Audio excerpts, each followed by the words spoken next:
इन्होंने कहा कि वोट चोरी से जीतते हैं, वोट चोरी से नहीं जीते हैं। आपने सर्जिकल स्ट्राइक का विरोध किया, इसलिए हम जीते। आपने 370 हटाने का विरोध किया, इसलिए जीते हैं। आपने राम मंदिर बनाने का विरोध किया, इसलिए जीते हैं। आपने घुसपैठियों को हटाने का विरोध किया, इसलिए जीते हैं। यह विपक्ष के नैरेटिव को ध्वस्त करने वाला भाषण है। यह भाषण देश की संस्थाओं पर भरोसा तोड़ने की साजिश को ध्वस्त करता है। यह ऐसा भाषण था जिसे सुनना कांग्रेस के बस की बात नहीं रह गई थी। इसलिए महीनों से वोट चोरी का हंगामा काटने वाले गृह मंत्री अमित शाह का भाषण खत्म होने से पहले ही सदन छोड़ के चले गए। जवाब तो मुझे देना पड़ेगा और मैं मानता हूं उनको सुनना भी चाहिए। दर्शकों, मैं हूं अमीश देवगन। सत्य और तथ्य में आज बात होगी लोकसभा में अमित शाह के 91 मिनट्स वाली ब्लॉकबस्टर धोबी पछाड़ की पूरी तैयारी, पूरे रिसर्च और पूरे होमवर्क के साथ दिए गए भाषण की। भाषण देना क्या होता है, अगर किसी को इसकी ट्रेनिंग लेनी है तो उसे गृह मंत्री अमित शाह के बुधवार को लोकसभा में दिए गए भाषण को जरूर सुनना चाहिए। यह ऐसा भाषण था जिसने राहुल गांधी के एम्बिशियस नैरेटिव यानी वोट चोरी के आरोपों पर पॉइंट दर पॉइंट प्रहार किया। गृह मंत्री अमित शाह ने लोकसभा में खड़े होकर पूरे देश को समझा दिया कि देश में सबसे पहली वोट चोरी कब हुई। सुनिए। सबसे पहली घटना हुई आजादी के बाद। देश का प्रधानमंत्री तय करना था। तय कौन करना था? तो उस वक्त के जितने प्रांत थे, इसके कांग्रेस के अध्यक्षों ने, उनके एक एक वोट से तय होना था। अब 28 वोट श्री सरदार पटेल को मिले और 2 वोट जवाहरलाल नेहरू जी को मिले।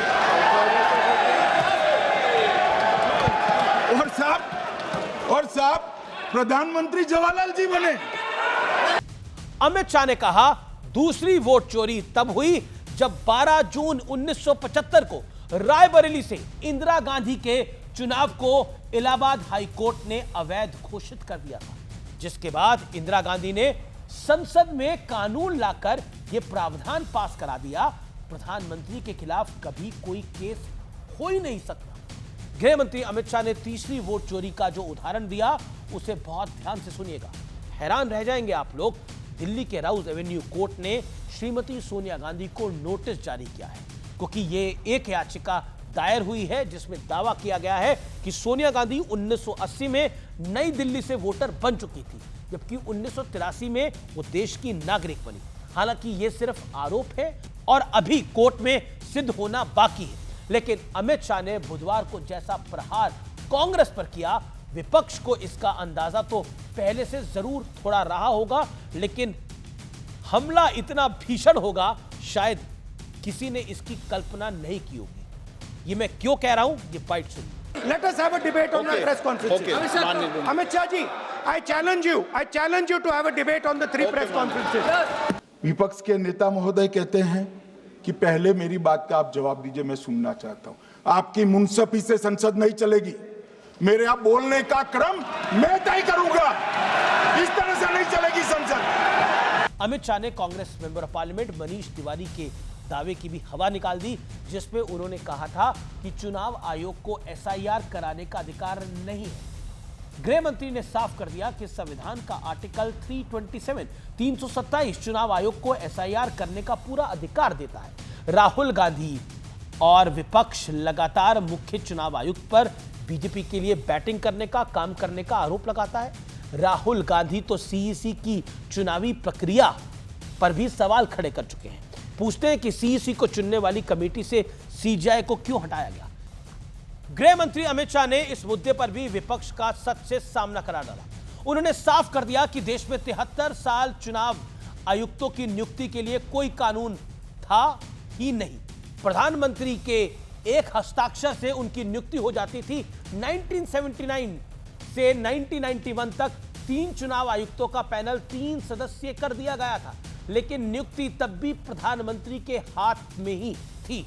2023 में सुप्रीम कोर्ट ने एक केस की सुनवाई के दौरान केंद्र सरकार को सुझाव दिया था, जब तक चुनाव आयुक्तों की नियुक्ति के लिए कोई कानून बने तब तक सीजीआई की अध्यक्षता में कमेटी बनी जिसमें पीएम, एक केंद्रीय मंत्री और विपक्ष के नेता शामिल होंगे। इसके बाद मौजूदा कानून बना, यानी जो ताकत पहले सीधे प्रधानमंत्रियों के हाथ में होती थी, नरेंद्र मोदी ने उस ताकत को स्वेच्छा से विपक्ष के साथ साझा कर लिया। और फिर भी कहा जाता है कि मोदी ने सारी संस्थाओं पर कब्जा कर लिया। एसआईआर को लेकर इतना बवाल खड़ा कर दिया गया, जबकि सच यह है कि देश में एसआईआर 1952 से 2025 तक कई बार हो चुका है। इससे पहले ईवीएम पर सवाल खड़े कर दिए जाते थे जब चुनाव हारते थे। तथ्य यह है कि जब से वीवीपैट की शुरुआत हुई है तब से अब तक 16,000 बार मिलान हो चुका है और नतीजे 100% सही साबित हुए हैं। सच तो पाताल में छिपाने की कोशिश की जाए तब भी वो धरती को चीरकर एक ना एक दिन बाहर आ ही जाता है। 11 साल हो गए राहुल गांधी, अब तो ये बात समझ ही आ जानी चाहिए। वैसे अमित शाह ने राहुल गांधी का भाषण लिखने वालों को भी आज एक सलाह दी। चलते चलते वो सलाह भी आपको सुनवा देता हूं, इंटरेस्टिंग। श्री राहुल गांधी के भाषण लिखने वालों को कहना चाहता हूं कि तथ्य ढंग से ढूंढ कर लिखे, इनकी यहां पर तकलीफ होती है।